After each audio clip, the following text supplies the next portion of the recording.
Hello दोस्तों, welcome to my YouTube channel. आप सभी का हमारे यूट्यूब चैनल में हार्दिक स्वागत एवं अभिनंदन है। आई होप आप सब अच्छे होंगे। तो आज का जो हमारा टॉपिक है वो है हमारा भारतीय संविधान एवं राज्य व्यवस्था का टॉपिक है और टॉपिक नंबर है 5। टॉपिक नंबर है 5 और संघीय कार्यपालिका द यूनियन एग्जीक्यूटिव। इसके हमने कुछ पार्ट डिस्कस किए थे। आज का जो पार्ट है बहुत ही खास, बहुत ही महत्वपूर्ण, बहुत ही शानदार होने वाला है।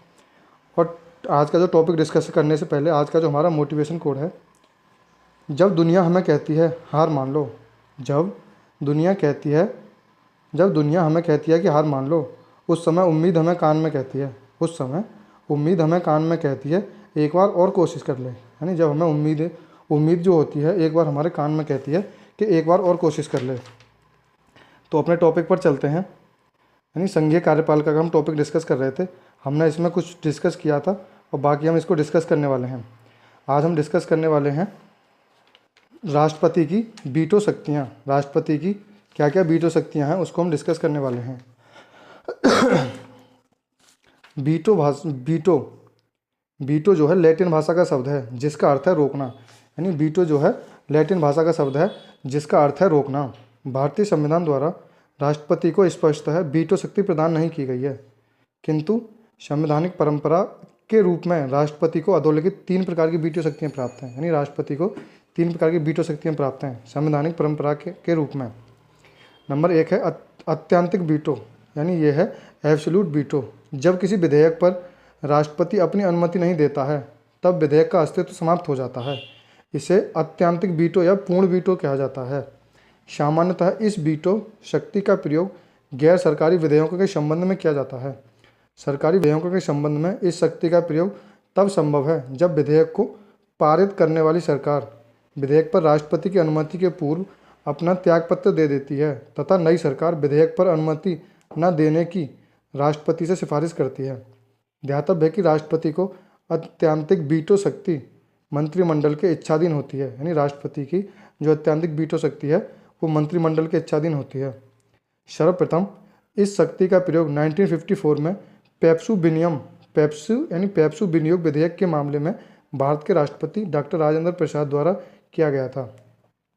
नेक्स्ट नंबर है 2 नंबर है हमारी निलंबनकारी वीटो, सस्पेंशन वीटो। अनुच्छेद 111 के तहत राष्ट्रपति किसी विधेयक को धन विधेयक तथा संविधान संशोधन विधेयक के सिवाय संसद को पुनर्विचार करने के लिए वापस कर सकता है।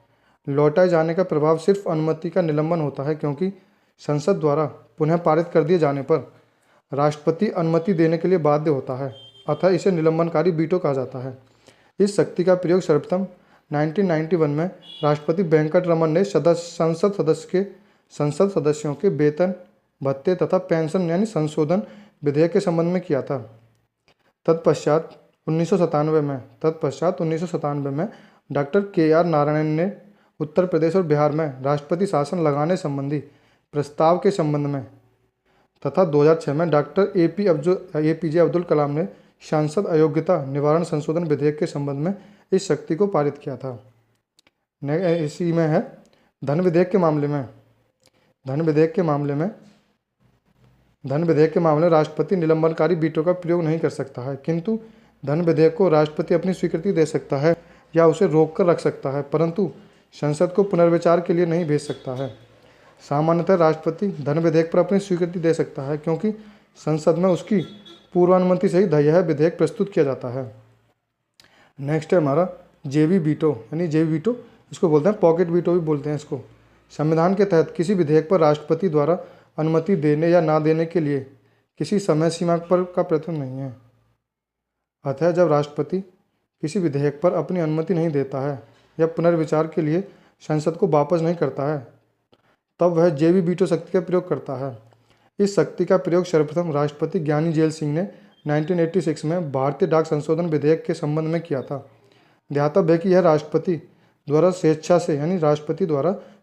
से प्रयोग की गई वीटो शक्ति का प्रथम मामला है। यानी यह जो है राष्ट्रपति के स्वेच्छा से प्रयोग की जाने गई वीटो शक्ति का प्रथम मामला है। राष्ट्रपति के पास संविधान संशोधन विधेयकों के लिए कोई वीटो शक्ति नहीं है। 24वें संविधान संशोधन 1971 द्वारा संविधान संशोधन विधेयकों पर राष्ट्रपति को स्वीकृति देना बाध्यकारी बना दिया गया है। नेक्स्ट क्वेश्चन है हमारा, परीक्षा की दृष्टि से जितने भी महत्वपूर्ण क्वेश्चन बनेंगे अब उनको डिस्कस करने वाले हैं। राष्ट्रपति द्वारा अध्यादेश अधिकतम कितने दिनों तक संसद का अधिवेशन आरंभ होने के पश्चात बिना अनुमोदन के प्रभावी रह सकता है? तो ये रह सकता है 6 सप्ताह तक रह सकता है। भारत के राष्ट्रपति को किस अनुच्छेद के तहत क्षमादान की शक्ति प्रदान की गई है? तो अनुच्छेद 72 के तहत क्षमादान की शक्ति प्रदान की गई है।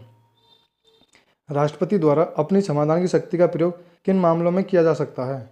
सेना न्यायालय द्वारा दिए गए दंड, सभी मृत्यु दंड तथा अन्य ऐसे दंड के मामले में जो संघीय विषय के विरुद्ध किए गए अपराध के लिए दिया गया है। नेक्स्ट क्वेश्चन है हमारा, संविधान के किस अनुच्छेद के तहत राष्ट्रपति को उच्चतम न्यायालय से परामर्श का अधिकार दिया गया है? तो अनुच्छेद 143 के तहत राष्ट्रपति को उच्चतम न्यायालय से परामर्श का अधिकार दिया गया है। धन विधेयक अथवा वित्त विधेयक को किसकी अनुमति से लोकसभा में प्रस्तुत किया जाता है? तो राष्ट्रपति की अनुमति से धन विधेयक अथवा वित्त विधेयक को लोकसभा में प्रस्तुत किया जाता है। नेक्स्ट हमारा, वित्त आयोग फाइनेंस कमीशन की नियुक्ति कौन करता है? यानी राष्ट्रपति करता है अनुच्छेद 280 के अंतर्गत। अनुच्छेद 53(2) के अनुसार संघ के रक्षा बलों का सर्वोत्तम क्षमादेश यानी सुप्रीम कमांड किस में निहित है? तो ये राष्ट्रपति में निहित है। सुप्रीम कमांड राष्ट्रपति में निहित है। नेक्स्ट हमारा, राष्ट्रपति से जितने भी महत्वपूर्ण तथ्य बन सकते हैं उसको इस वीडियो में डिस्कस करते हैं।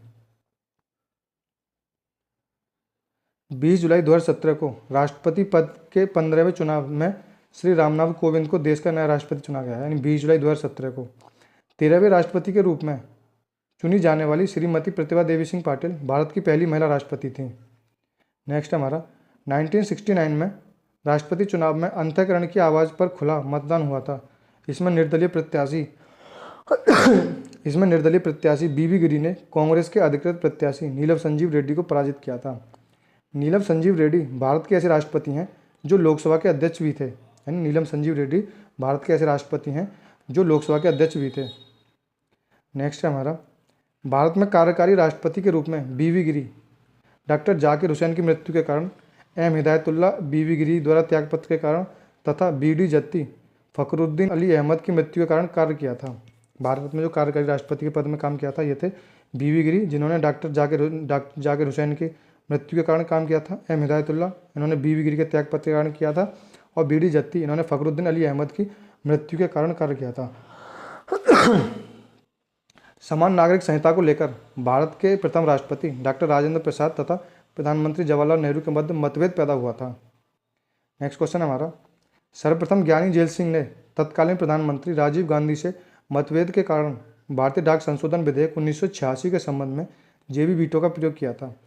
भारत के मिसाल वैज्ञानिक राष्ट्रपति डॉक्टर एपीजे अब्दुल कलाम ने उच्चतम न्यायालय द्वारा सुझाए गए चुनाव सुधारों संबंधी विधेयक लाभ के पद संबंधी विधेयक को संसद का पुनर्विचार हेतु वापस कर दिया गया था।